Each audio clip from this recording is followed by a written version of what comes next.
दोस्तों, भागवत पुराण चतुर्थ स्कंद अध्याय 21 से 26।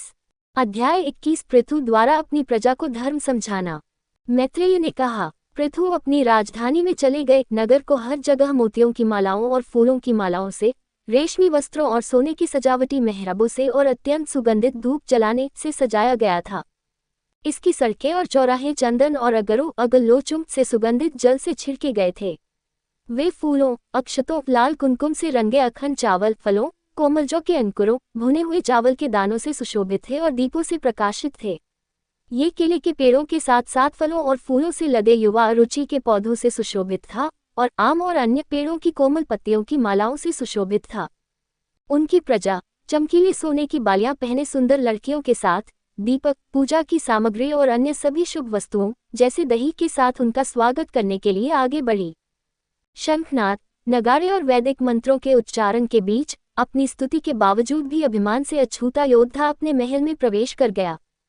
उस महान यशस्वी राजा को रास्ते में हर जगह सम्मान मिला। बदले में उसने अपने नगर के निवासियों के साथ साथ ग्रामीण क्षेत्रों से आए अपने लोगों का भी सम्मान किया। वह उनसे प्रसन्न हुआ और उन्हें उनकी पसंद के वरदान दिए।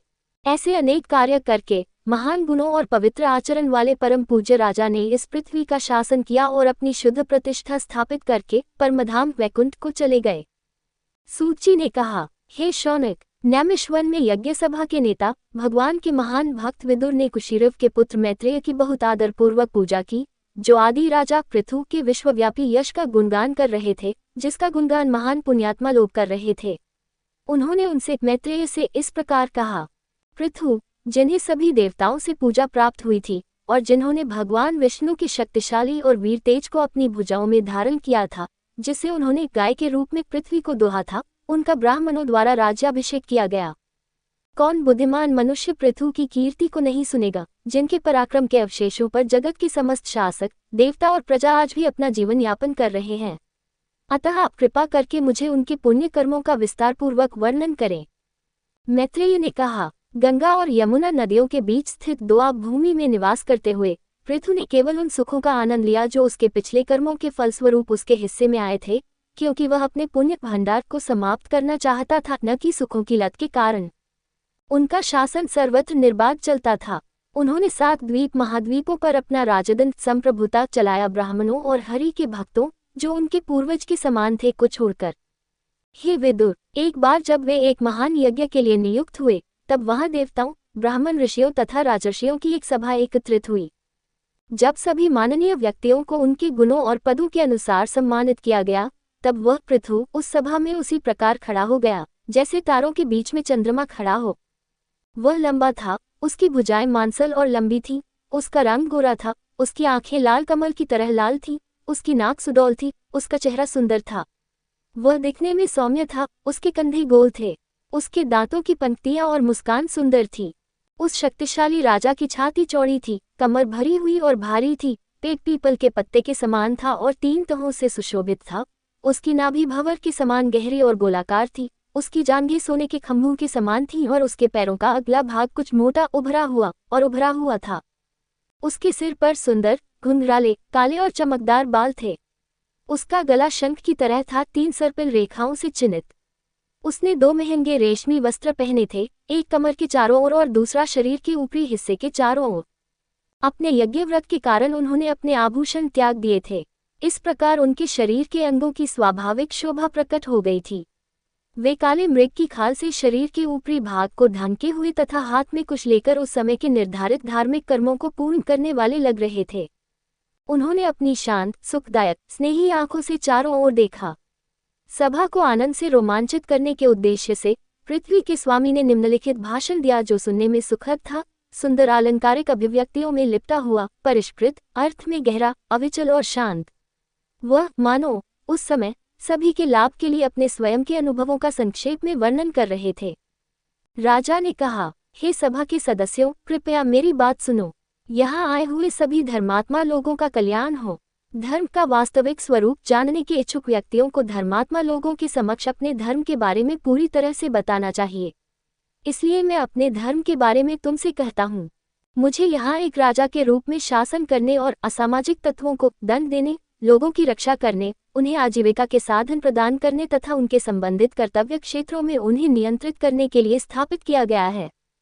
जो लोग मनुष्य की इच्छानुसार सब कुछ देते हैं तथा वेदों के ज्ञाताओं के अनुसार, जिन पर समस्त मनुष्यों के पूर्वकर्मों के साक्षी भगवान हरि प्रसन्न होते हैं, वे लोग मेरे इस कर्तव्य पालन से मुझे प्राप्त हो जाएं। जो राजा अपनी प्रजा को उनके धार्मिक कर्तव्यों की शिक्षा दिए बिना कर वसूलता है, वह उनके पापों का भागी होता है तथा अपना सौभाग्य भी खो देता है। हे मेरे प्रिय प्रजाजनों, इसलिए तुम्हें भगवान विष्णु पर अपना ध्यान केंद्रित करते हुए अपने धर्मपूर्ण कर्तव्यों का पालन करना चाहिए तथा ईर्ष्या से दूर रहना चाहिए। ये तुम्हारे राजा के भविष्य के जीवन निर्वाह के साथ साथ तुम्हारे स्वयं के जीवन निर्वाह के भी हित में होगा। ऐसा करके तुम मुझ पर बहुत बड़ा उपकार करोगे। हे शुद्ध हृदय वाले तथा पापरहित पितरों, देवताओं और ऋषियों, कृपया मेरी इस प्रार्थना को स्वीकार करें कि कर्म करने वाला, गुरु तथा अनुमति देने वाला सभी को परलोक में उसका फल समान रूप से मिले। हे श्रेष्ठ पुरुषों, मीमांसकों, कुछ लोगों ईश्वर में विश्वास रखने वालों के अनुसार यज्ञों का स्वामी कर्मों का फल देने वाला विद्यमान है, क्योंकि इस लोक में तथा परलोक में कुछ दुर्लभ चंद्रमा की रोशनी से भरे हुए लोग सुख भोगने के लिए देखे जाते हैं। साथ ही चांदनी के समान चमकते हुए शरीर भी, जो कर्मों के फलस्वरूप सांसारिक सुख भोगने के साधन हैं, देखे जाते हैं। स्वयंभू मनु, उत्तानपाद, राजा ध्रुव, राजर्षि प्रियव्रत, मेरे दादा अंग तथा अन्य ऋषियों, ब्रह्मा और शिव जी, प्रहलाद और बलि, जिन्हें विष्णु ने अधोलोक में धकेल दिया था, के मतानुसार गदाधर भगवान विष्णु को आवश्यक रूप से कर्मफलदाता माना जाना चाहिए। मृत्यु की पुत्री के पुत्र यानी वेन और अन्य लोगों को छोड़कर जो धर्म के बारे में भ्रमित हैं और दया शोक के पात्र हैं, अन्य लोग मानते हैं कि एक सामान्य कारण यानी भगवान होना चाहिए, जो मुख्य रूप से 3 पुरुषार्थ अर्थात धर्म, अर्थ और काम, स्वर्गीय आनंद और मुक्ति प्रदान करता है। भगवान के चरणों की सेवा करने की इच्छा और रुचि दिन प्रतिदिन बढ़ती जाती है।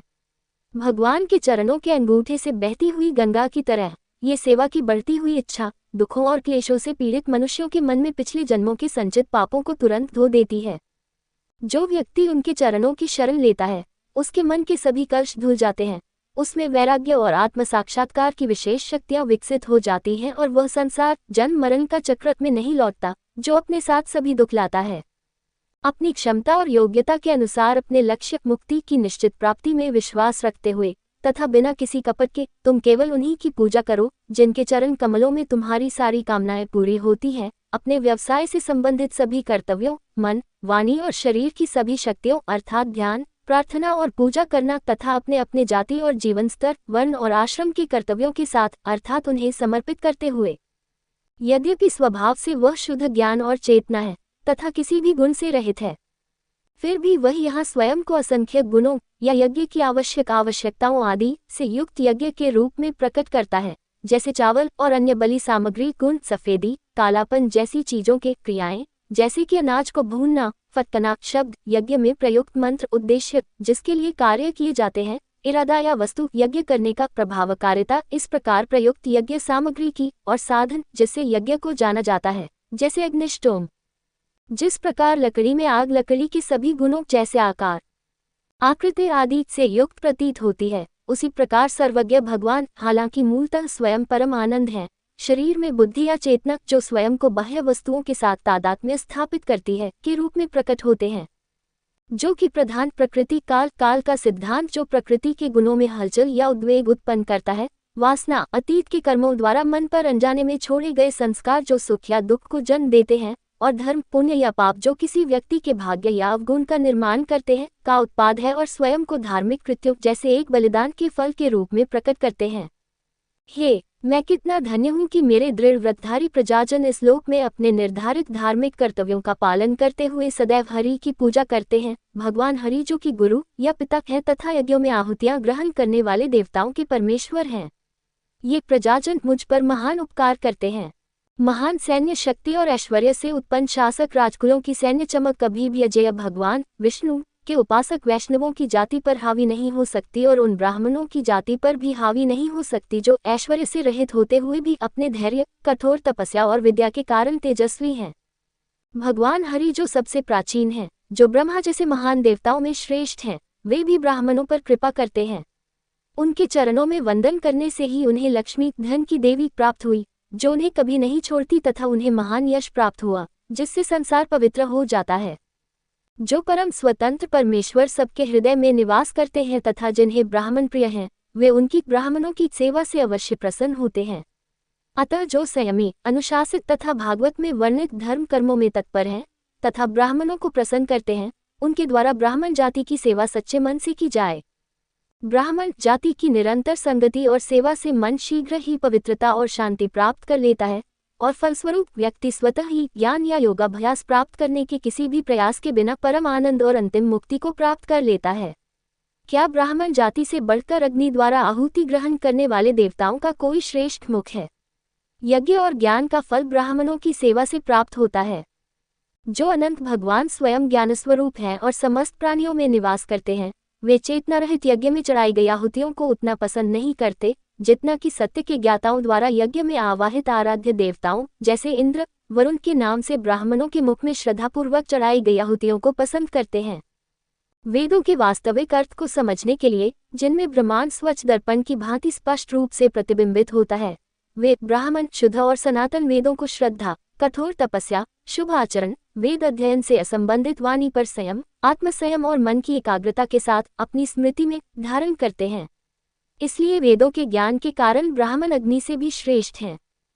हे श्रेष्ठ पुरुषों, मैं अपने मुकुट पर उन ब्राह्मणों के चरण कमलों की धूल धारण करना चाहता हूँ, क्योंकि जो मनुष्य इस धूल को धारण करता है, उसके पाप तुरंत नष्ट हो जाते हैं तथा उसमें सभी उत्तम गुण निवास करने लगते हैं।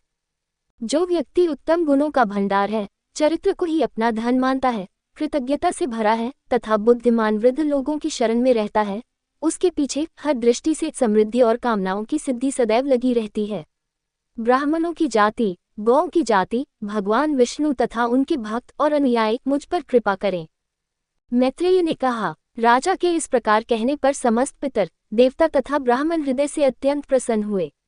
उन पुण्यात्माओं ने राजा की प्रशंसा की तथा उसकी प्रशंसा की। ये वैदिक ग्रंथ सत्य है कि पुत्र के द्वारा मनुष्य उच्च लोकों को प्राप्त करता है।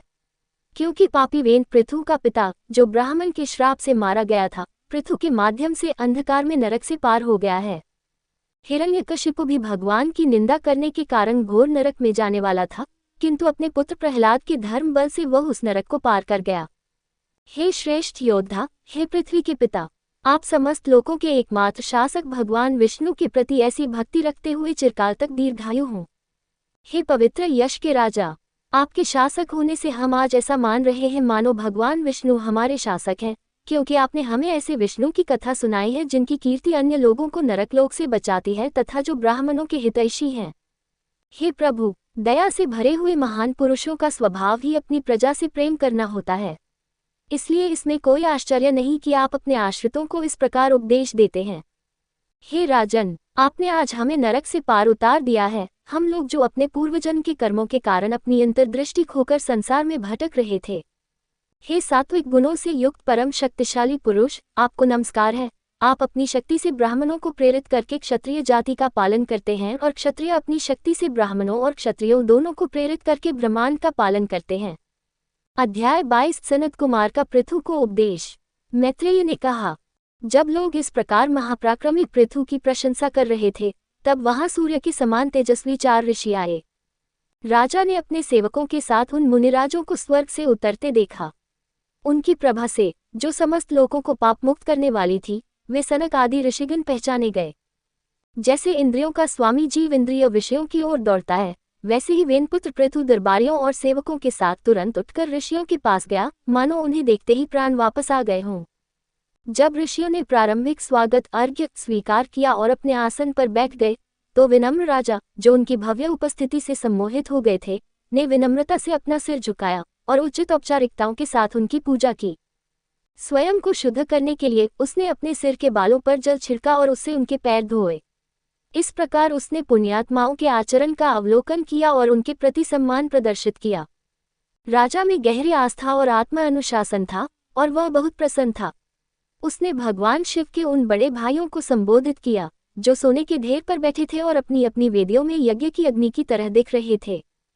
पृथु ने कहा, ओह, मैंने कितने पुण्य कर्म किए होंगे कि मुझे आपके दर्शन का सौभाग्य प्राप्त हुआ है, जो मंगल के धाम है, जिन्हें योग के महारथियों द्वारा भी जानना बहुत कठिन है। जिस पर तुम्हारे जैसे ब्राह्मण, शिव विष्णु आदि देवतागण कृपा करते हैं, उसके लिए इस लोक में तथा परलोक में क्या प्राप्त करना अत्यंत कठिन है। जैसे महत तथा अन्य तत्व या ब्रह्मा मनु तथा संसार के अन्य निर्माता जो कि ब्रह्मांड के कारण है, सर्वज्ञ आत्मा का दर्शन नहीं करते, उसी प्रकार लोग आपको भी नहीं देखते, भले ही आप संसार भर में उनके पुरुषार्थ की प्राप्ति में सहायता करने के लिए विचरण करते हों।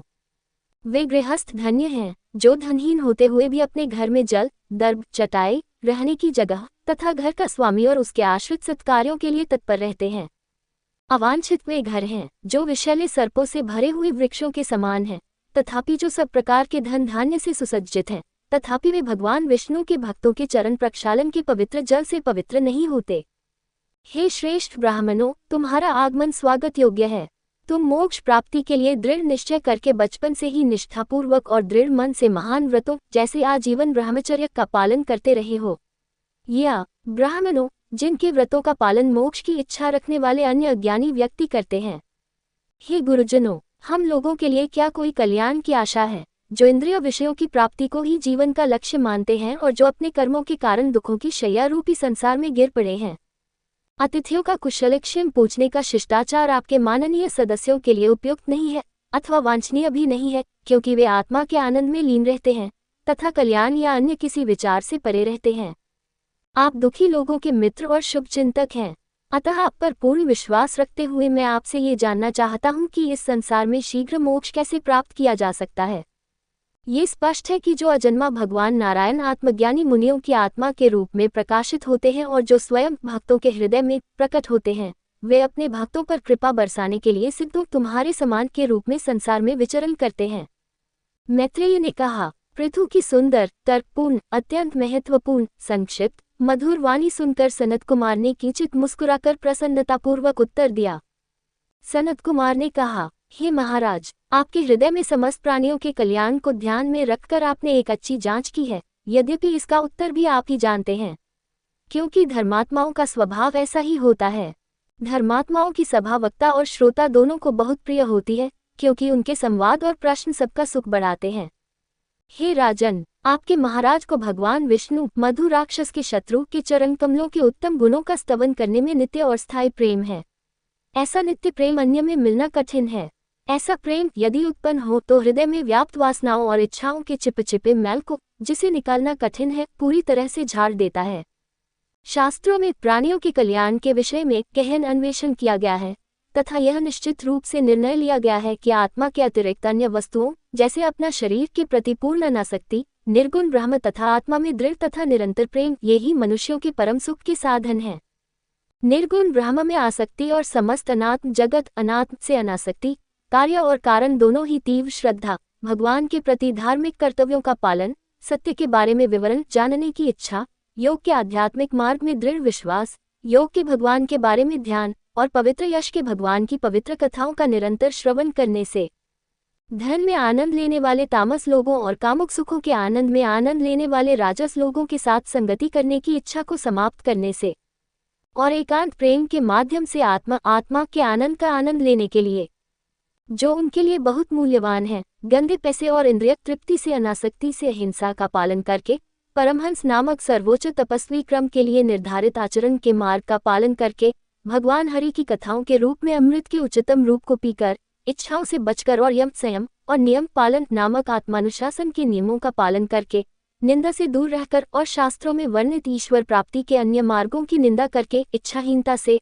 और विपरीत स्थितियों जैसे गर्मी और सर्दी, सुख और दुख को सहन करके, हरि की भक्ति से जो निरंतर महिमावान भगवान हरि की उत्कृष्टताओं के लिए खिलती है, जो विश्वास और गहरी भक्ति के माध्यम से अपने भक्तों के कानों के लिए आभूषण बनती है।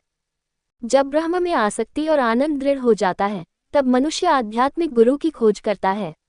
जिस प्रकार अरनिक्षमी वृक्ष की लकड़ी का टुकड़ा जो घर्षण से अग्नि जलाने के काम आता है, से प्रज्वलित अग्नि अपने ही स्रोत जिस लकड़ी के टुकड़े से वह उत्पन्न हुई है को भस्म कर देती है, उसी प्रकार मनुष्य अपने ज्ञान और वैराग्य के बल से अपने सूक्ष्म शरीर को, जो 5 सूक्ष्म तत्वों से बना है, जला देता है और अपनी आत्मा को इस प्रकार आवृत कर लेता है कि वह फिर से जीवित नहीं रह पाता। जब आत्मा को ढकने वाला सूक्ष्म शरीर का आवरण या आवरण नष्ट हो जाता है, जो अब तक परमात्मा और आत्मा के बीच में था, तो व्यक्ति सूक्ष्म शरीर से संबंधित सभी गुणों से मुक्त हो जाता है जो जल गया है।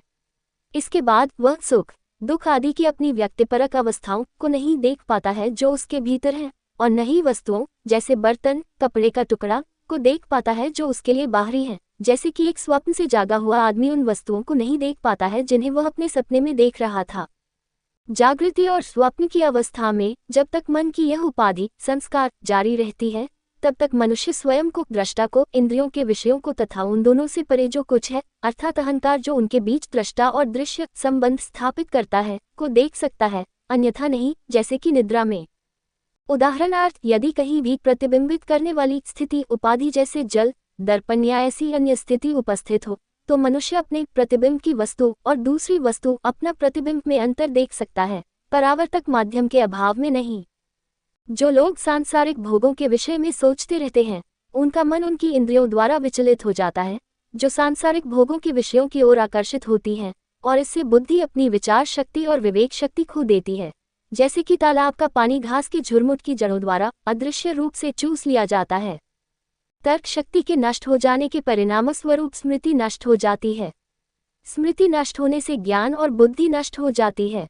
बुद्धिमान लोग इस बुद्धि नष्ट होने को स्वयं के द्वारा आत्मा का आच्छादन कहते हैं। इस संसार में मनुष्य के लिए अपने स्वार्थ की हानि से अधिक बुरी हानि कोई नहीं है, क्योंकि वह अपने द्वारा ही अपनी आत्मा की हानि कर लेता है, जिसके कारण संसार की अन्य सभी वस्तुएं प्रिय हो जाती हैं, अर्थात जिस पर संसार की अन्य सभी वस्तुएं प्रिय हैं। धन और इंद्रिय विषयों के बारे में लगातार सोचते रहने से सभी पुरुषार्थ नष्ट हो जाते हैं। इस प्रकार ब्रह्मज्ञान और सांसारिक ज्ञान खोकर वह चल योनियों में प्रवेश करता है, अर्थात वनस्पति योनि में जन्म लेता है। जो व्यक्ति घोर अंधकार संसार से पार होना चाहता है, उसे किसी भी वस्तु में आसक्ति नहीं रखनी चाहिए, क्योंकि वह आसक्ति धर्म, अर्थ, काम और मोक्ष चार पुरुषार्थ के लिए अत्यंत हानिकारक है। जीवन के इन उद्देश्यों में भी मोक्ष को ही जीवन का सर्वोच्च लक्ष्य माना गया है, क्योंकि जीवन के शेष लक्ष्य सदैव मृत्यु के भय के अधीन रहते हैं। उच्च कोटि के जीव जैसे ब्रह्मा और हमारे जैसे निम्न कोटि के जीव, जो प्रकृति के तीनों गुणों की साम्यावस्था के बिगड़ जाने के बाद सृष्टि के समय उत्पन्न हुए हैं, उनके लिए कोई सुरक्षा और सुख नहीं है, क्योंकि उनके सभी आशीर्वाद और आशाएं अपने उद्देश्यों को प्राप्त करने की सर्वशक्तिमान काल द्वारा नष्ट कर दी जाती हैं। अतः हे राजन, तुम ये जान लो कि तुम भगवान एकमात्र विद्यमान वास्तविकता हो, वे भगवान जो स्वयं को प्रकट करते हैं तथा शरीर, इंद्रिय, प्राण, बुद्धि तथा अहंकार से आच्छादित समस्त स्थावर तथा चराचर जीवों के हृदयों में अंतर्यामी आंतरिक नियंत्रक के रूप में सर्वत्र प्रत्यक्ष प्रकाशमान रहते हैं।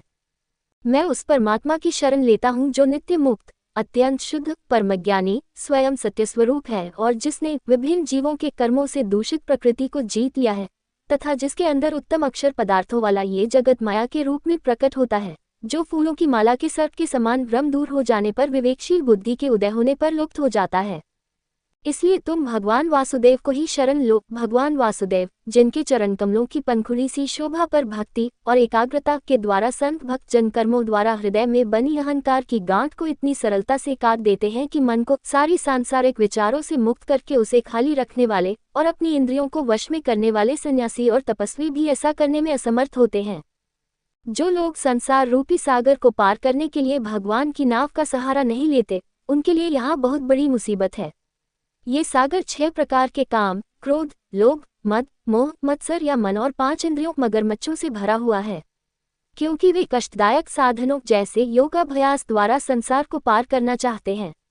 इसलिए तुम्हें भगवान हरि के आराध्य चरणों को नाव बनाकर इस अभेद्य संसार सागर के दूसरे छोर पर बिना किसी कठिनाई के आसानी से पहुंच जाना चाहिए। उद्धरण चिन्ह। मैत्रेय ने कहा, ब्रह्मा जी के पुत्र ब्रह्मवेता सनत कुमार ने जब राजा को आत्मा का वास्तविक स्वरूप बताया तो राजा ने उनकी यथोचित प्रशंसा की और पूछा। राजा ने कहा, हे पूज्य ब्राह्मण, भगवान हरि दीन दुखियों पर दया करते हैं। उन्होंने पहले मुझ पर कृपा की थी, अब आप सब उसे पूर्ण करने आए हैं। हे पूज्य प्रभु, आपने दयालु होकर आशीर्वाद को पूरी तरह से साकार कर दिया है। मेरे पास जो कुछ भी है, जिसमें मेरा अपना स्व भी शामिल है, वह सब उन पुण्यात्माओं का है जिन्होंने कृपा करके इसे मुझे लौटा दिया है। मैं आपको क्या दे सकता हूँ? मेरा जीवन, पत्नी, पुत्र, सारा सामान सहित घर, राज्य, सेना, पृथ्वी, खजाना, सब कुछ आपको समर्पित है, यद्यपि यह पहले से ही आपका है। और जो व्यक्ति वेदों और शास्त्रों में पारंगत है, वही वास्तव में सेना का नेतृत्व करने, राज्य पर शासन करने, सैन्य अभियानों का निर्देशन करने और समस्त संसार पर शासन करने का अधिकारी है। ब्राह्मण अपना भोजन स्वयं करता है, अपने वस्त्र स्वयं पहनता है तथा अपनी वस्तुएं स्वयं दान करता है। उसकी ब्राह्मण की कृपा से ही क्षत्रिय आदि अपना भोजन स्वयं करते हैं। आप वैदिक विद्याओं के पारंगत विद्वान हैं। आत्मा तथा अन्य आध्यात्मिक विषयों के बारे में अपने प्रवचन में आपने हमें भगवान के स्वरूप को संक्षेप में तथा स्पष्ट रूप से समझाया है। आप दयालु हैं, इसलिए आप दीन दुखियों का उद्धार करने के अपने कार्य से सदैव प्रसन्न रहें। आपका ऋण कौन चुका सकता है, सिवाय इसके कि वह श्रद्धापूर्वक हाथ जोड़कर या आपकी दया का बदला चुकाने के अपने कथित प्रयासों में उपहास का पात्र बनकर आपकी कृपा का बदला चुकाए। मैत्रेय ने कहा, आत्मयोग आत्म साक्षात्कार का योगिक मार्ग के उन आचार्यों की पूजा प्रथम राजा पृथु ने की थी। उन्होंने उसके सद्गुण की सराहना की और लोगों के देखते देखते स्वर्ग की ओर उठ गए। महात्माओं में श्रेष्ठ वेनपुत्र पृथु उनके उपदेश से प्राप्त एकाग्रता के कारण अपनी आत्मा में दृढ़ हो गए। उन्हें ऐसा लगा जैसे उन्होंने अपने जीवन की सभी कामनाएं पूरी कर ली हों। ये ब्राह्मण को अर्पण करने जैसा था कि वह अपने सभी कर्म उचित समय पर, उचित स्थान पर, अपनी क्षमता के अनुसार, उचित रीति से, अपनी क्षमता और संपत्ति के अनुसार करता था। इस प्रकार एकाग्र मन से उन्होंने कर्मों का फल ब्रह्म को सौंप दिया। वे अपने को प्रकृति से पृथक तथा परे मानकर, समस्त कर्मों का साक्षी मात्र मानकर अनासक्त रहे। जिस प्रकार सूर्य जिन वस्तुओं पर प्रकाश डालता है उनसे अनासक्त और अलिप्त रहता है, उसी प्रकार राजा भी गृहस्थ जीवन जीते हुए तथा राजसी वैभव और वैभव से संपन्न होते हुए भी अहंकार से मुक्त रहता था और इसलिए इंद्रिय विषयों से अनासक्त रहता था। इस प्रकार जब वे अपने नियत कर्तव्यों का पालन ठीक से और समय पर कर रहे थे, उनका हृदय अपनी आत्मा पर केंद्रित था, तब उन्होंने अपनी रानी अर्ची से 5 पुत्रों को जन्म दिया जो उनके समान और उनके अनुकूल थे। वे विजिताश्व, धूम्रकेश, हर्यक्ष, द्रविण और वृक्क थे, लेकिन पृथु भगवान विष्णु का ही अंश थे। सृष्टि की रक्षा के लिए केवल पृथु ने ही समय समय पर आवश्यकतानुसार, स्थिति की आवश्यकता के अनुसार सभी लोकपालों इंद्र, वरुण जैसे लोकों के रक्षक की शक्तियों को अपने में संयोजित और प्रकट किया। उन्होंने अपने विचारों, शब्दों और कर्मों से अपनी प्रजा को प्रसन्न करके और सोम जैसे सौम्य गुणों से प्रसन्न करके राजा की उपाधि धारण की, जैसे कि वे सोम चंद्रमा या सोमरस जिसका विशेषण राजा है के दूसरे राजा थे। सूर्य की तरह पृथ्वी से पानी को वाष्पित करके बादलों में इकट्ठा करना, उन्होंने दुनिया से कर वसूला ताकि इसे लोगों को वापस दिया जा सके उनके कल्याण के लिए, और उन पर शासन किया जैसे सूर्य उन्हें प्रकाश और गर्मी देता है।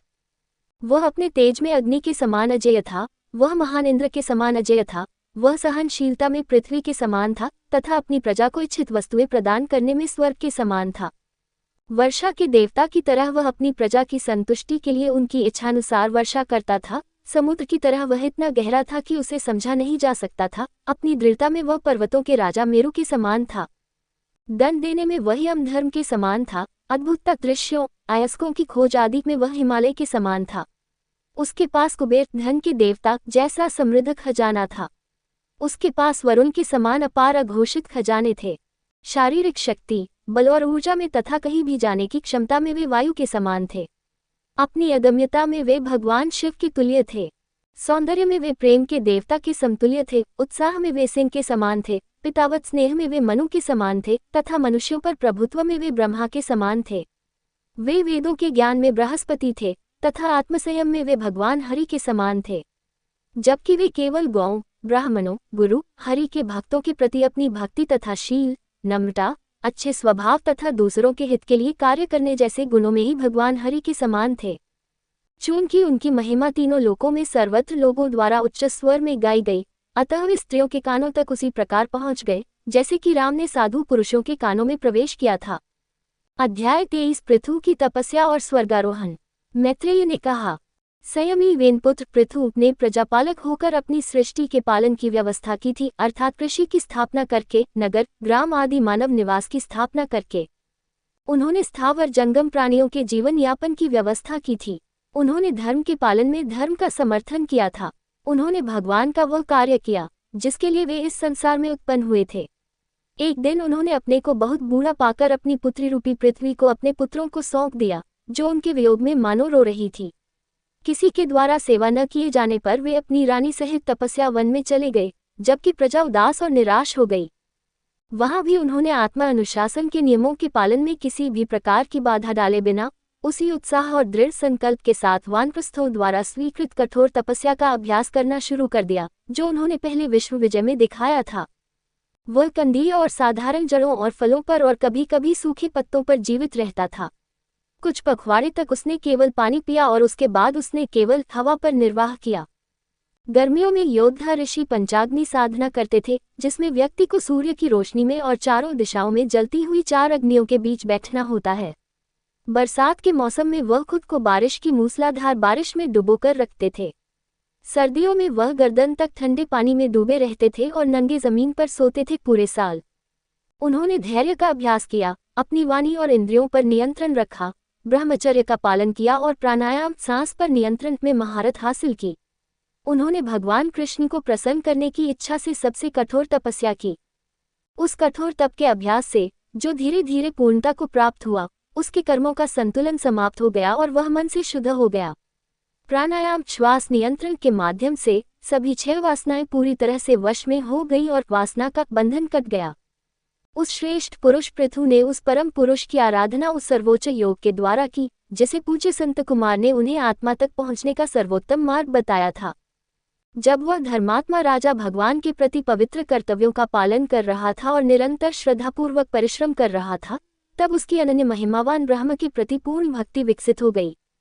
भगवान की आराधना और सेवा से उनका पृथु का मन शुद्ध सात्विक रजस और तम जैसे अन्य गुणों के मिश्रण से रहित हो गया। उन्होंने त्याग सहित ज्ञान प्राप्त किया, जो उनकी भक्ति से प्रखर होता गया और भगवान की महानता के निरंतर स्मरण और व्यापक अनुभूति के कारण निरंतर बढ़ता गया। ऐसे ज्ञान से ही उन्होंने हृदय में अहंकार नामक जीव नामक आवरण को फाड़ डाला, जो संदेह और भ्रांतियों का आधार है।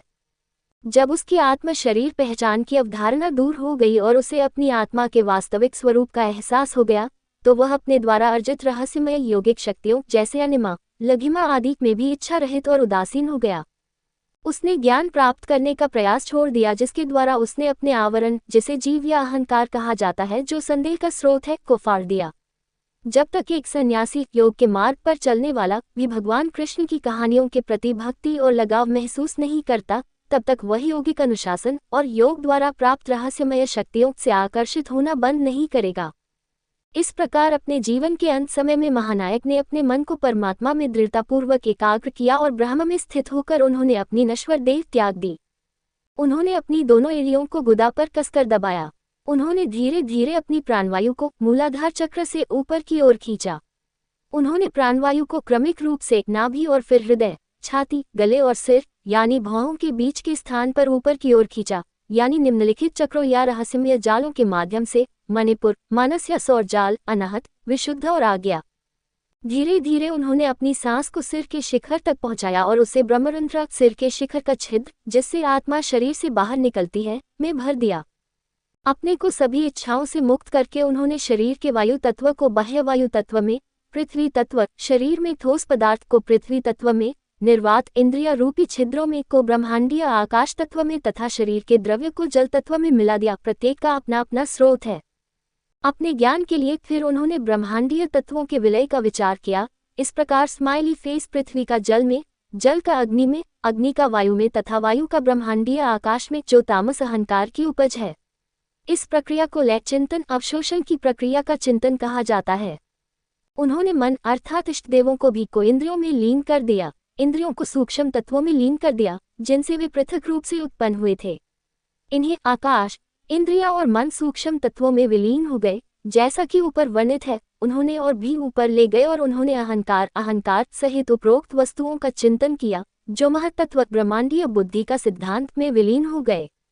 उन्होंने पृथु ने समस्त गुणों के आधार महत को माया से बद्ध जीव में लीन कर दिया।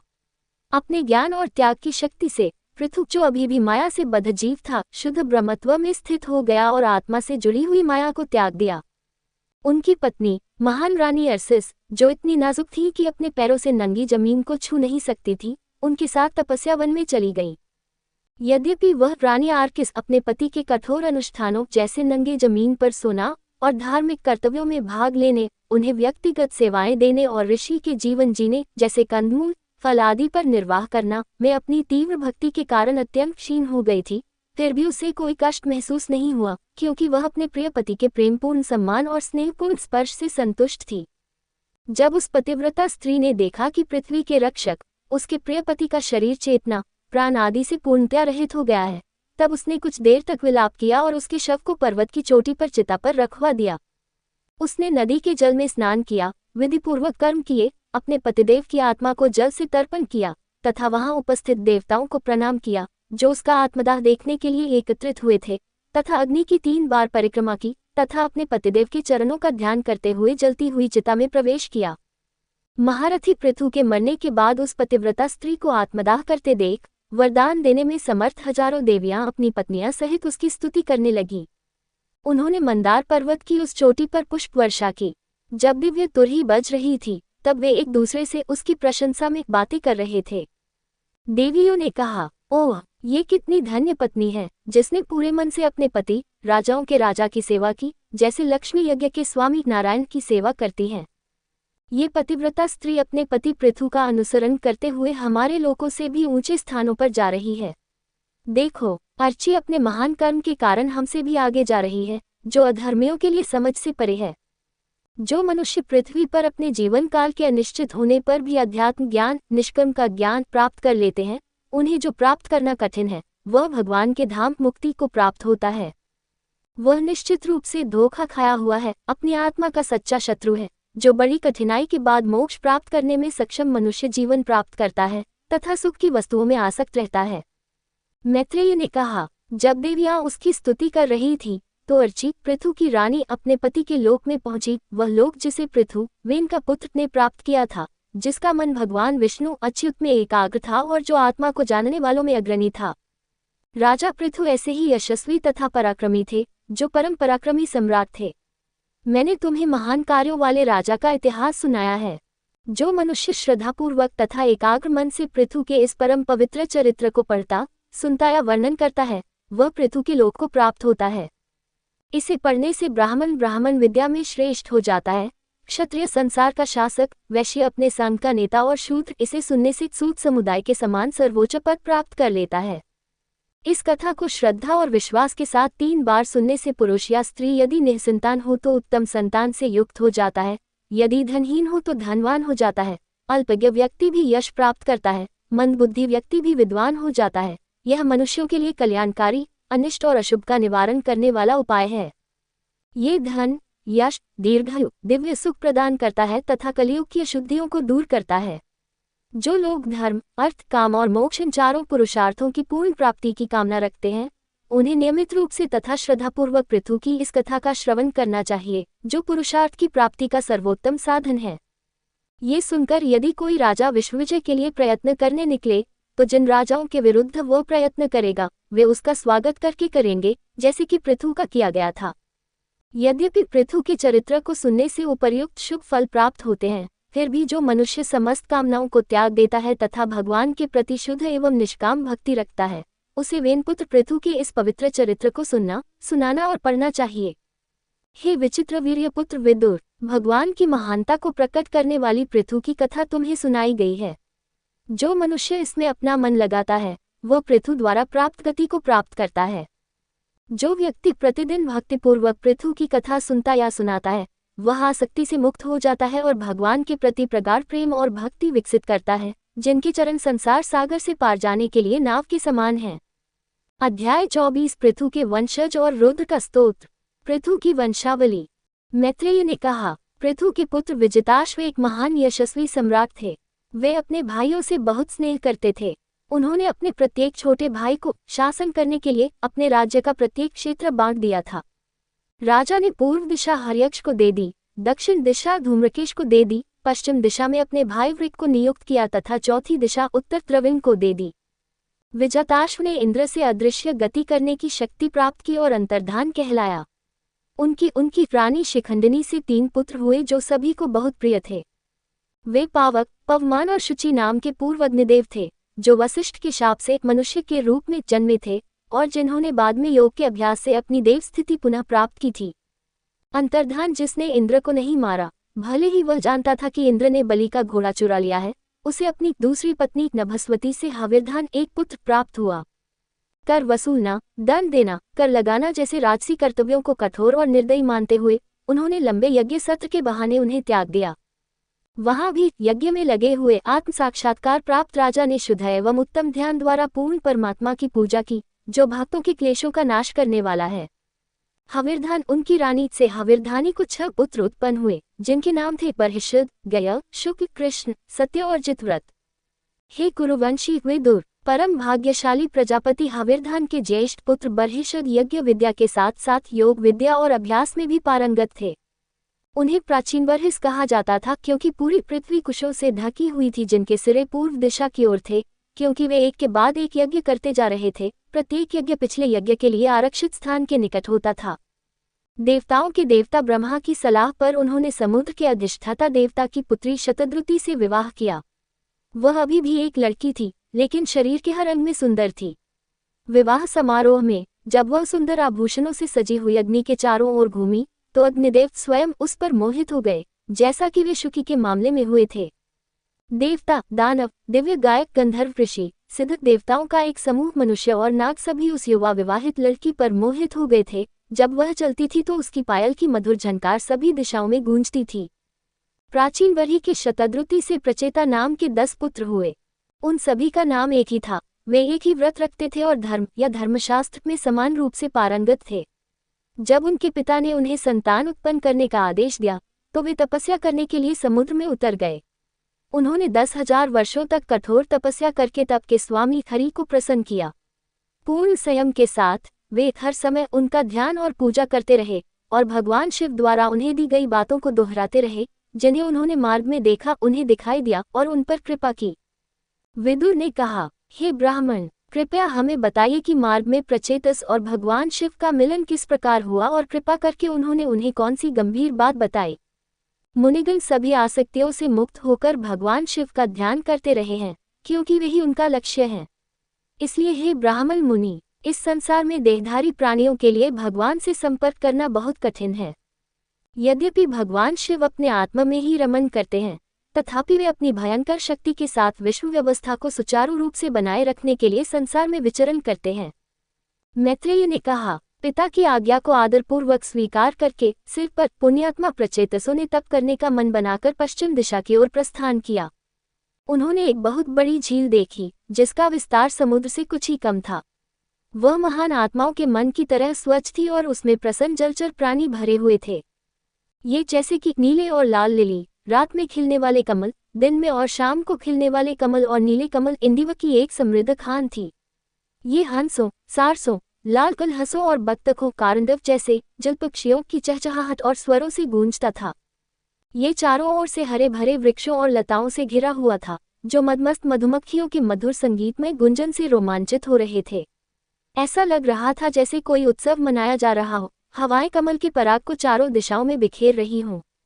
राजकुमार गंधर्वों के मन को मोह लेने वाले दिव्य शास्त्रीय संगीत को सुनकर आश्चर्यचकित थे। ये संगीत तबरों, मृदंग और पनवों के वाद्य संगीत के बाद बज रहा था।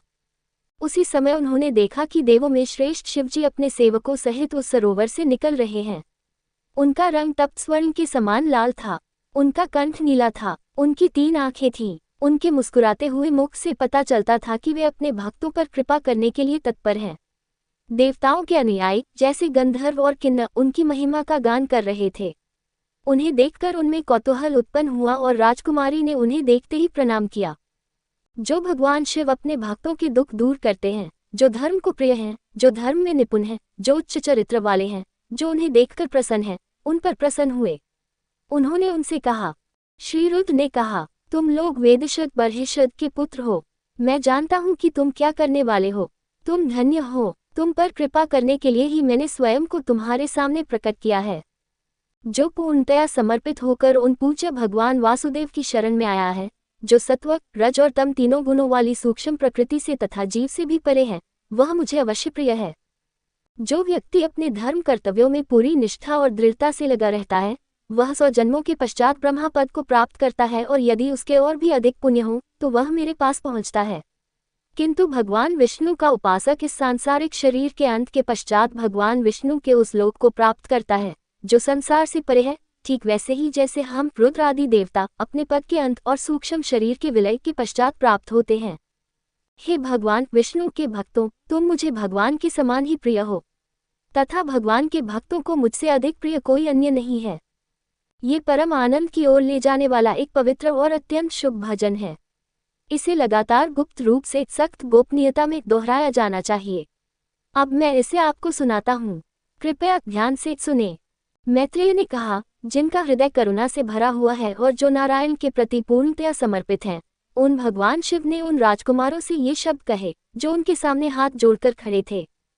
हे प्रभु, आपकी जय हो। आपकी जय उन श्रेष्ठ लोगों द्वारा आत्मानुभूति की प्राप्ति के लिए है जिन्होंने आत्मा को जान लिया है। मैं भी इस प्रकार परमानंद की स्थिति को प्राप्त करूं।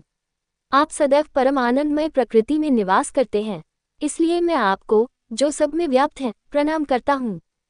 उन भगवान को नमस्कार है जिनकी नाभि में कमल, जो ब्रह्मांड का निर्माण करता है, उगता है, जो सूक्ष्म तत्वों, तन्मात्राओं और इंद्रियों के नियंत्रक अर्थात आत्मा है, जो वासुदेव भगवान का प्रथम और प्रमुख व्यूह या स्वरूप है, चित्त के अधिष्ठाता या शासक है, जो पुनर्तः शांत, स्वयं प्रकाशित, समस्त प्राणियों में निवास करने वाले और उन्हें नियंत्रित करने वाले अपरिवर्तनशील परमात्मा है।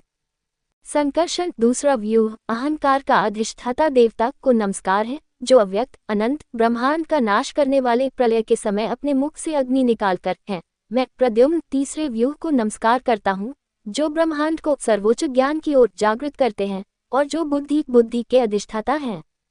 मैं मन के अधिपति चतुर्थ व्यूह अनिरुद्ध को बारंबार नमस्कार करता हूँ, जो इंद्रियों जैसे आँख, कान आदि को वश में रखते हैं।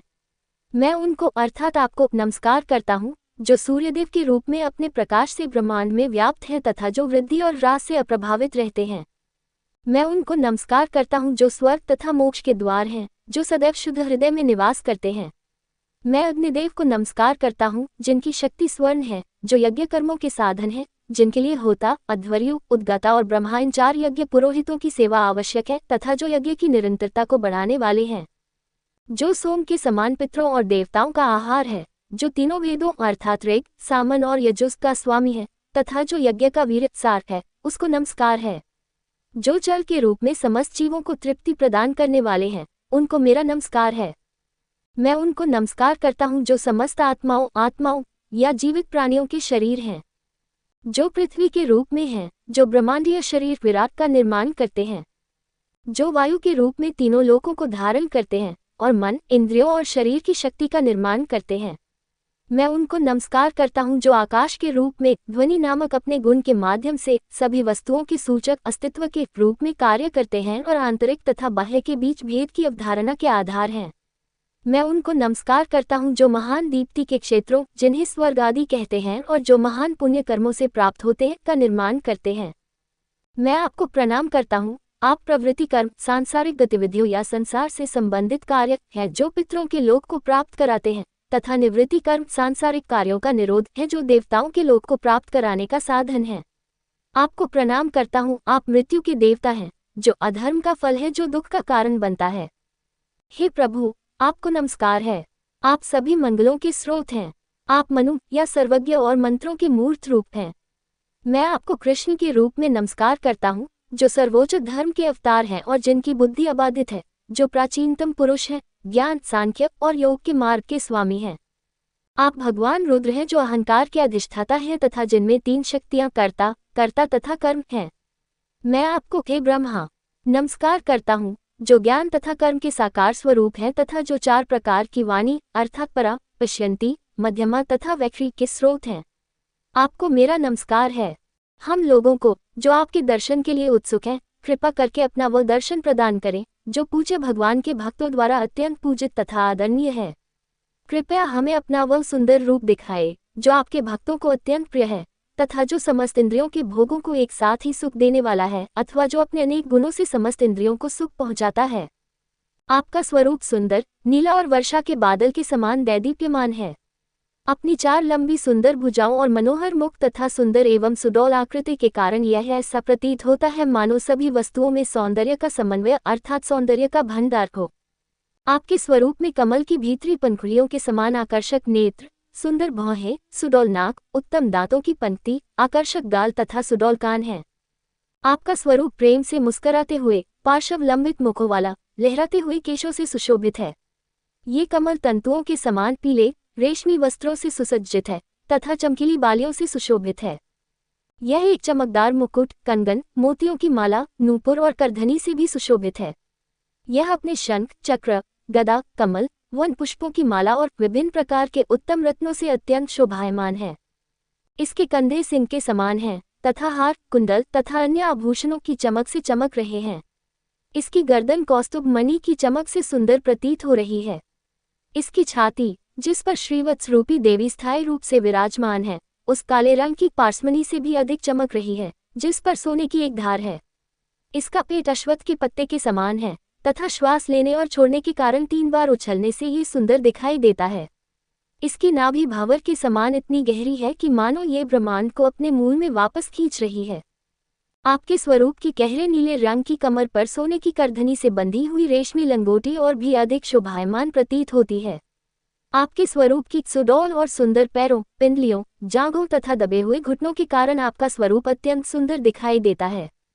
आप अपने चरण नखों से निकलने वाली प्रकाश किरणों द्वारा हमारे हृदयों में व्याप्त अज्ञानता को दूर करते हैं, जो शरद ऋतु के कमल की पंखुड़ियों के समान सुंदर हैं। हमें अपना वह स्वरूप दिखाए जो हमारे लिए शरणस्थल है, जो आपके भक्तों का भय दूर करता है।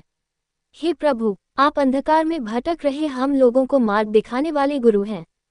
जो लोग अपने हृदय को शुद्ध करने की इच्छा रखते हैं, उन्हें आपके इस स्वरूप का निरंतर ध्यान करना चाहिए, क्योंकि भक्ति का मार्ग उन लोगों को अभय या परम सुख प्रदान करता है जो अपने अपने धार्मिक कर्तव्यों का पालन करते हैं। आप सभी देहधारियों जो आपके भक्त नहीं हैं के लिए प्राप्त करना कठिन है। आप स्वर्ग के शासक स्वर्ग द्वारा पूजित और पूजित हैं। आप उन लोगों के लक्ष्य हैं जो अनन्य रूप से आत्म साक्षात्कार चाहते हैं। आप केवल उन लोगों के लिए सुलभ हैं जो भक्ति से भरे हुए हैं। आप बहुत ही कठिनता से प्रसन्न हो सकते हैं। जब आपने अनन्य भक्ति से, जो धर्मात्माओं में भी नहीं मिलती, आपको प्रसन्न कर लिया है, तो फिर आपके चरणों की शरण के अतिरिक्त और किसी वस्तु की इच्छा कौन करेगा। यद्यपि मृत्यु के देवता अपनी भौं की गति से ब्रह्मांड को नष्ट कर देते हैं, जो उनकी राजसी शक्ति और तेज का सूचक है, फिर भी वे उस पर अपना अधिकार नहीं जताना चाहते जिसने आपके चरणों की शरण ली है। मैं स्वर्ग और मोक्ष को भगवान के भक्तों के साथ आधे क्षण की संगति के समान नहीं मानता। फिर मनुष्यों के आशीर्वाद की तो बात ही क्या है। अब हम पर यह कृपा हो कि हम उन लोगों की संगति से धन्य हों जिन्होंने अपने पापों को भगवान के यश की धारा में डुबोकर भीतर से धो डाला है, तथा जिन्होंने भगवान के पवित्र चरणों से प्रवाहित होने वाली पवित्र गंगा के जल में स्नान करके बाहर से अपने पापों को धो डाला है, जो सभी पापों से मुक्ति दिलाने वाली है, तथा जो सभी प्राणियों पर दया करते हैं, जिनके मन राग द्वेष आदि से मुक्त हैं, तथा जो सरलता जैसे गुणों से संपन्न हैं। जिस ध्यानी मुनि का मन भक्तिमार्ग से भगवान के ऐसे भक्तों की संगति से पूर्णतया शुद्ध हो गया है, तथा जो न तो बाह्य विषयों से विचलित होता है और न अज्ञान की अंधकारमय गुफा में खो जाता है, वह शीघ्र ही आपके वास्तविक स्वरूप को सरलतापूर्वक तथा ठीक प्रकार से देख लेता है। आप वह परम तेजस्वी ब्रह्म हैं, जिसमें ये ब्रह्मांड व्यक्त है और जो सब वस्तुओं में प्रकाशित दिखाई देता है, तथा जो आकाश के समान सर्वव्यापक तथा अप्रभावित या अनासक्त है। हे प्रभु, आपकी माया अनेक रूप धारण करती है। इसी माया से आप संसार की रचना करते हैं, पालन करते हैं और फिर संहार करते हैं, मानो वह वास्तविक हो। लेकिन आप हर समय अपरिवर्तित रहते हैं। आपकी माया दूसरों में भेद की भावना उत्पन्न करती है, लेकिन आप पर, परमात्मा पर इसका कोई नियंत्रण या प्रभाव नहीं होता। इसलिए हम आपको पुनर्तः स्वतंत्र जानते हैं। भूत, पृथ्वी, जल, अग्नि आदि 5 तत्व संस्कारात्मक और ज्ञानात्मक इंद्रियां और मन आपके इस स्वरूप को अपना नियंत्रक बताते हैं। जो कर्म योगी 28 सिद्धि अंतिम मुक्ति की प्राप्ति के लिए विभिन्न अनुष्ठानों के द्वारा इसी स्वरूप की भक्तिपूर्वक पूजा करते हैं, वे वास्तव में वेद और आगम शास्त्र तांत्रिक विद्या के पूर्व ज्ञाता हैं। आप ही एकमात्र आदि पुरुष हैं जिनकी शक्ति, जिसे माया कहते हैं, सुप्त अवस्था में है। जब ये शक्ति माया के द्वारा जागृत होती है तो तीनों गुण अर्थात सत्व, रज और तम अलग अलग हो जाते हैं और संयुक्त हो जाते हैं। इससे ये ब्रह्मांड विकसित होता है, जिसमें ब्रह्मांडीय बुद्धि का सिद्धांत, जिसे महत कहते हैं, अहंकार, आकाश, वायु, अग्नि, जल और पृथ्वी जैसे तत्व, साथ ही देवता, ऋषि, जीवों की भीड़। आपने अपने अंश से 4 प्रकार के शरीरों में प्रवेश किया है, जिन्हें आपने अपनी माया शक्ति से रचा है। इसलिए वे उसे पुरुष कहते हैं, अर्थात शरीर में रहने वाला वह जीव है जो अपनी इंद्रियों के द्वारा मधुमक्खियों द्वारा एकत्रित मधु, तुच्छ सुखों का भोग करता है। इससे उसकी तुच्छ प्रकृति का पता चलता है। यद्यपि आप ऊपर वर्णित स्वरूप में हैं, फिर भी आपका वास्तविक स्वरूप अनुमान योग्य है, क्योंकि उसका प्रत्यक्ष अनुभव संभव नहीं है। संसार के प्रलय के समय आप अत्यंत प्रचंड वेग से एक तत्व को दूसरे तत्व से दूर ले जाते हैं। आप अंत में संसार का विनाश उसी प्रकार करते हैं जैसे अदम्य बल वाला तूफान बहुत से बादलों को दूर ले जाकर नष्ट कर देता है। जैसे भूख से व्याकुल सर्प अचानक चूहे को पकड़ लेता है, वैसे ही तुम भी सतर्क मृत्यु के समान उस मनुष्य को अचानक पकड़ लेते हो जो क्या करूं और कैसे करूं इस चिंता में डूबा हुआ, अत्यंत लापरवाह, विषय भोगों में अत्यंत आसक्त तथा अत्यंत लोभी हो गया है। जो बुद्धिमान मनुष्य आपकी अवहेलना करके अर्थात स्मरण न करके अपने जीवन को व्यर्थ समझता है, वह आपके कमल जैसे चरण कमलों को त्याग देगा, जिन चरणों की मेरे पिता ब्रह्मा जी भय के कारण संसार बंधन की पूजा करते रहे हैं और जिनकी 14 मनु बिना तर्क किए पूर्ण विश्वास के साथ पूजा करते रहे हैं। हे ब्रह्मन, हे परमात्मा, सारा ब्रह्मांड रुद्र ब्रह्मांड का नाश करने वाले के भय से व्याकुल है। हम बुद्धिमानों के लिए आप ही भय से सर्वथा मुक्त शरण स्थल हैं। हे राजकुमारों, जब तुम अपने धर्म कर्तव्यों का पालन शुद्ध हृदय से करते हो और मन को प्रभु पर केंद्रित करते हो, तब तुम इस भजन को दोहराते हो। भगवान तुम्हें आशीर्वाद दें। कृपया हरि की पूजा करो, उनका बार बार गुणगान और चिंतन करो, क्योंकि हरि ही परमात्मा है जो तुम में तथा अन्य सभी प्राणियों में निवास करते हैं। तुम लोगों को मुझसे जो योगदेश नामक सुख प्राप्त हुआ है, उसे स्मरण करो। तुम लोग मुनि व्रत का पालन करते हुए तथा मन को एकाग्र करके श्रद्धापूर्वक इसका अध्ययन करो। सृष्टि की रचना करने की इच्छा से ब्रह्मा जी ने, जो समस्त ब्रह्मांड के स्वामी हैं, पहले हम जैसे अपने पुत्रों भृगु आदि को, जो प्रजनन बढ़ाने के इच्छुक थे, ये स्तोत्र सिखाया था। जब हम सभी प्राणियों के पूर्वजों को प्राणियों की रचना करने के लिए प्रेरित किया गया, तो हमने इस स्तोत्र का जप करके अपनी अज्ञानता दूर की और विभिन्न प्राणियों की प्रजातियां उत्पन्न की। अतः यदि कोई वासुदेव भक्त व्यक्ति श्रद्धा और एकाग्र मन से इस स्तोत्र का जप करता है, तो उसे शीघ्र ही परमानंद की प्राप्ति हो जाती है। परम सुख की ओर ले जाने वाला ज्ञान सभी वरदानों में सर्वोच्च है। ज्ञान की नाव से ही मनुष्य दुख के दुर्गम सागर अर्थात संसार को आसानी से पार कर सकता है। जो मनुष्य पूर्ण भक्ति और एकाग्रता के साथ मेरे द्वारा गाए गए इस भगवान की स्तुति का अध्ययन करता है, वह भगवान हरि को प्रसन्न कर लेता है, जिन्हें अन्यथा प्रसन्न करना अत्यंत कठिन है। चूंकि भगवान ही समस्त मंगलों के एकमात्र भंडार हैं, अतः जो स्थिरचित मनुष्य मेरे द्वारा गाए गए इस स्तोत्र से भगवान को अत्यंत प्रसन्न करता है, उसे तुरंत ही मनचाही मंगल प्राप्ति हो जाती है। जो मनुष्य प्रातःकाल उठकर भक्तिपूर्वक हृदय से इस श्लोक को सुनता है अथवा हाथ जोड़कर दूसरों को सुनाता है, वह कर्मों के बंधनों से मुक्त हो जाता है। हे राजकुमारों, मेरे द्वारा गाई गई परम पुरुष परमात्मा की इस स्तुति को एकाग्र मन से जप कर तुम इस महान तपस्या को करो, जिसके फलस्वरूप तुम्हें अपनी इच्छित वस्तु प्राप्त होगी। अध्याय 25 पुनर्जन्म की कथा परिचय। मैत्रेय ने कहा, बर्हिषद के पुत्रों प्रचेतास को इस प्रकार आदेश देकर उनके द्वारा भक्तिपूर्वक पूजित भगवान शिव उसी स्थान पर अंतर्धान हो गए, जबकि राजकुमारगण केवल देख रहे थे। रुद्र द्वारा गाए गए पूज्य भगवान की स्तुति का पाठ करते हुए समस्त प्रचेताश राजकुमारों ने जल में खड़े होकर 10,000 वर्षों तक तपस्या की।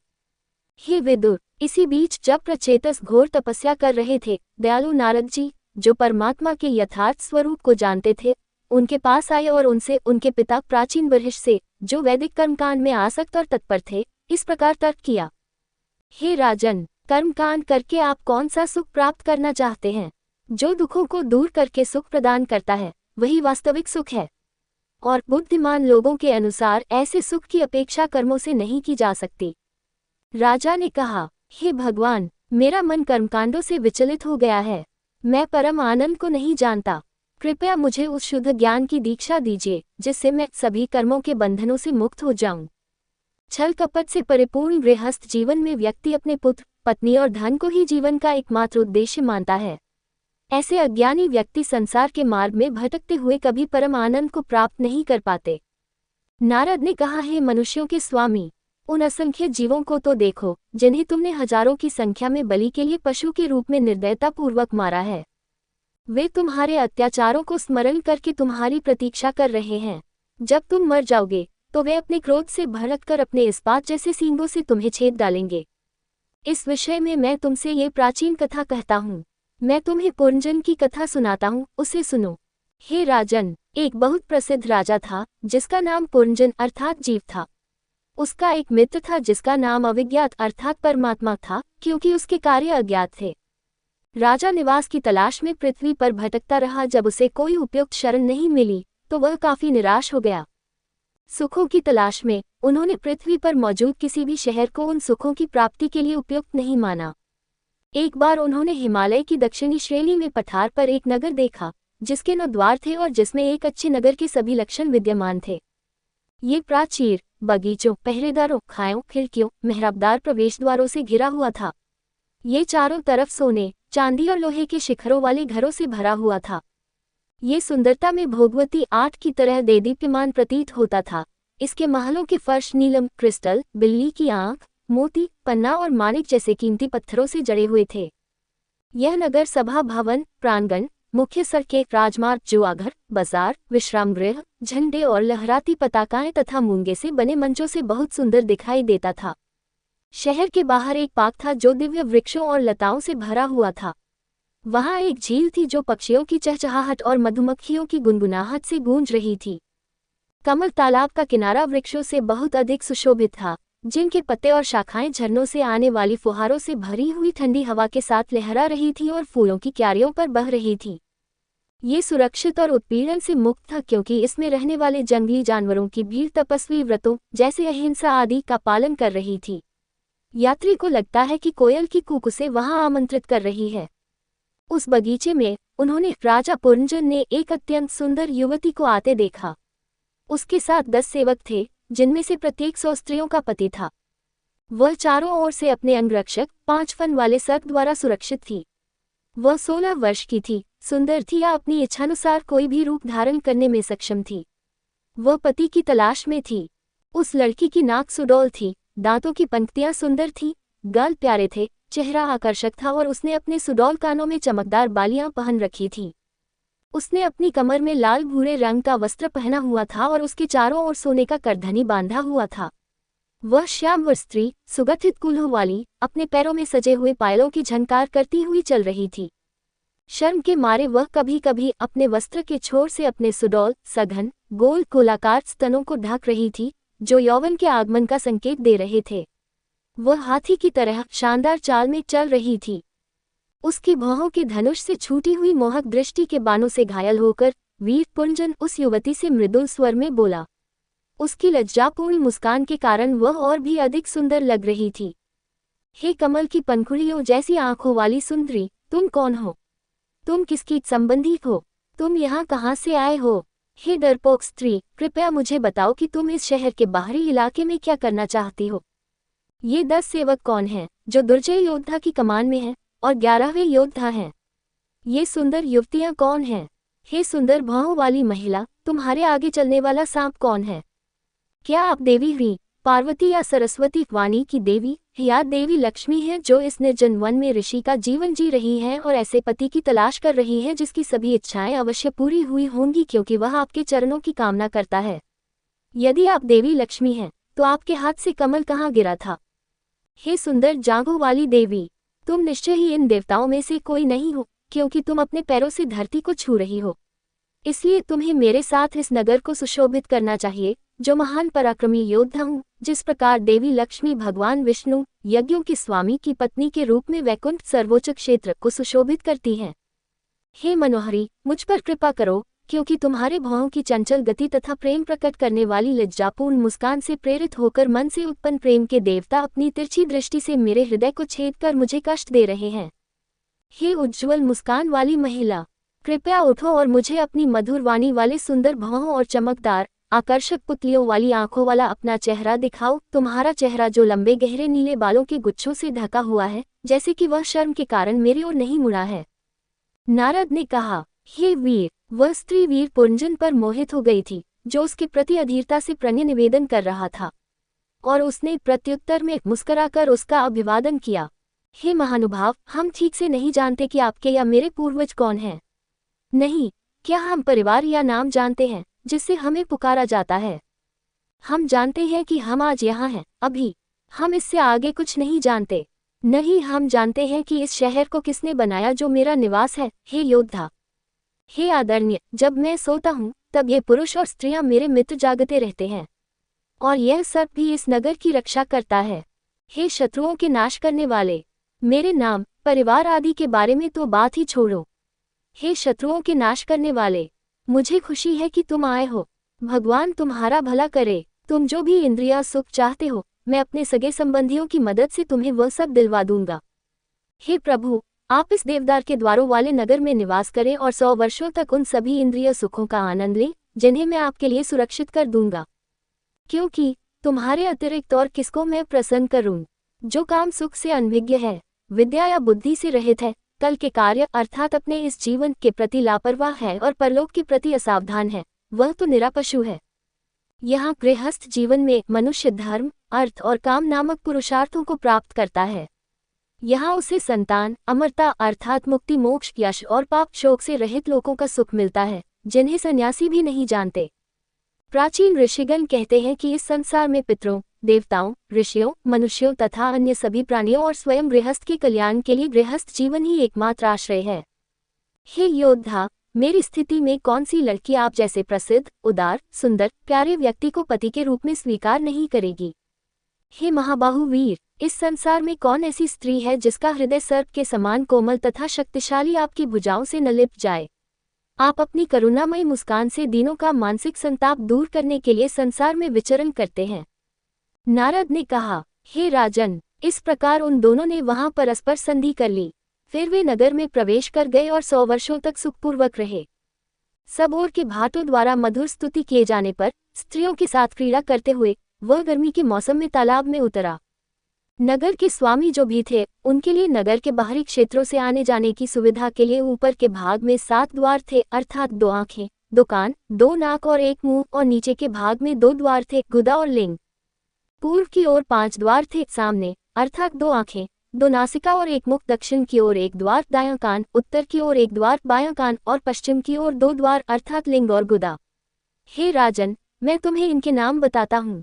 पूर्व दिशा में खद्योता, अग्निमक्खी और अविर्मुखी, प्रकटमुख, उज्ज्वल प्रकाश नामक द्वार बने थे। इनके माध्यम से वह राजा पुरंजन अपने मित्र द्युमत के साथ विभ्राजित देश में भ्रमण करते थे। पूर्व दिशा में नलिनी और नलिनी नामक 2 द्वार भी बनाए गए थे। इन द्वारों से होकर वह पुरंजन अवधूत के साथ सौरभ सुगंध नामक क्षेत्र में जाता है। पूर्व की ओर 5वां द्वार मुख्य कहलाता था। रसिज्ञ और विपन्ना के सहयोग से नगर का राजा इस द्वार से होकर आपन और बहुदान देशों में जाता था। राजा बर्हिषद के विषय में पितरी नामक नगर के दक्षिणी द्वार से होकर पुरंजन श्रुतधर के साथ दक्षिण पंचाल नामक देश में जाते थे। देवहू नामक नगर के उत्तरी द्वार से होकर पुरंजन श्रुताधर के साथ उत्तरी पंचाल नामक देश में जाते थे। नगर के पश्चिम में आसुरी नामक द्वार था, जो असुरों से संबंधित था, कामुक सुखों में लिप्त लोग। दुर्मत की संगति में पुरंजन ग्रामक निम्न या अश्लील सुख नामक देश में जाता था। पश्चिम की ओर एक और द्वार था, इसे नवृत्ति कहा जाता था। इसके माध्यम से पुरंजन लुब्धक कंजूस के साथ वैशास भयानक नामक देश में गया। उन वासियों में से 2 थे, निर्वाक, बोलने में असमर्थ, और पेशस्कृत, जिनमें छिद्र नहीं था। इनसे इंद्रिय देवता ने चलने और कार्य करने की क्रियाएं की। यदि वह अपने मित्रों विशुचीन हरम में सेवा करने वाले का प्रधान के साथ अपने हरम अर्थात हृदय में जाता है, तो उसे पत्नी और बच्चों से मोह, शांति और आनंद का अनुभव होता है। वह मूर्ख राजा पुरंजन, जो कर्मों में इस प्रकार अत्यधिक आसक्त था और जिसका मन विषय भोगों में पूरी तरह से लिप्त था, वह मोहित हो गया और रानी जो कुछ भी करना चाहती थी, वह उसके अनुसार ही कार्य करता था। कभी कभी जब वह शराब पीती थी, तो वह भी पीकर नशे में धुत हो जाता था। कभी कभी जब वह भोजन करती थी, तो वह भी उसके साथ ले लेता था। जब वह चबाती थी, तो वह भी ऐसा ही करता था। कभी कभी जब वह गाती थी, तो वह भी गाता था। कभी कभी जब वह आंसू बहाती थी, तो वह रोता था। कभी कभी जब वह हंसती थी, तो वह उसके पीछे पीछे चलता था। कभी कभी जब वह बकबक करती थी, तो वह बड़बड़ाता था। कभी कभी जब वह दौड़ती थी, तो वह भी दौड़ता था। जब वह खड़ी होती थी, तो वह भी खड़ा हो जाता था। जब वह बिस्तर पर लेटती थी, तो वह भी लेट जाता था। कभी कभी जब वह बैठती थी, तो वह भी बैठ जाता था। कभी कभी जब वह सुनती थी, तो वह भी सुनता था। जब वह देखती थी, तो वह भी देखता था। कभी कभी जब वह सूंघती थी, तो वह भी सूंघता था। जब वह छूती थी, तो वह भी छूता था। कभी कभी जब उसकी पत्नी दुख में रोती थी, तो वह उसके पीछे दुखी व्यक्ति की तरह रोता था। जब वह प्रसन्न होती थी, तो वह भी प्रसन्न होता था। जब वह प्रसन्न होती थी, तो वह भी प्रसन्न होता था। इस प्रकार वह रानी के धोखे में आ गया और अपना मूल स्वभाव जैसे सब वस्तुओं से अनासक्ति खो बैठा। अज्ञानी राजा अनिच्छा से भी मनोरंजन के लिए रखे गए पालतू बंदर की तरह असहाय होकर अपनी रानी के कार्यों की नकल करता रहा। अगली वीडियो देखने के लिए आप चैनल सब्सक्राइब जरूर करें और लाइक करें और कमेंट करें। जय श्री राधा कृष्ण।